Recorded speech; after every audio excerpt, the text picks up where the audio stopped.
The Galaza story has moved from a vague Greek link to something with an actual deadline attached, and the numbers around it have shifted the whole picture. River Plate expect concrete offers in the coming days, and the fee involved is far smaller than the profile might suggest. El Intransigente report that Matias Galaza has no future at River Plate. Manager Eduardo Coudet has left him out of his plans. The club have told him so, and both the player and his agent are now actively working to arrange an exit this summer, by loan or permanent deal. Sunderland sit alongside Monza, Strasbourg and Getafe as the club's River expect to receive formal approaches from imminently. This is no longer a scouting whisper. It is a player being moved on, with suitors circling a fixed timeline. The economics are what make it interesting for a data-led club.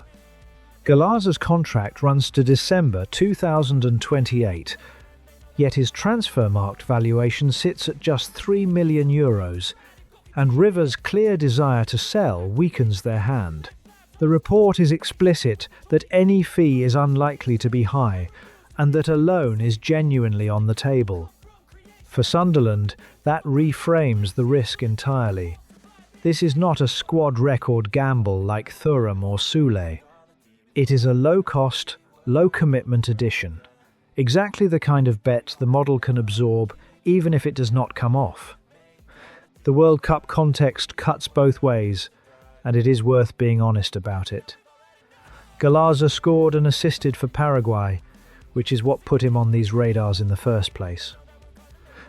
He also became something of a villain for his rough treatment of Kylian Mbappé against France, the sort of tournament moment that inflates a name faster than a career justifies. His actual body of recent club work is thin, 847 minutes across 13 games on loan at Atlanta United, with the earlier reporting noting no goals or assists in MLS. A strong week at a World Cup is not the same as a proven season, and clubs that buy the tournament rather than the player often regret it. Which is precisely why the low fee, and the loan option in particular, is the sensible route here. A permanent deal built on a fortnight of international form carries real risk. A loan lets Sunderland test whether the player behind the World Cup highlights can cope with the intensity of English football at almost no financial exposure, while adding a body to a midfield preparing to stretch across two competitions.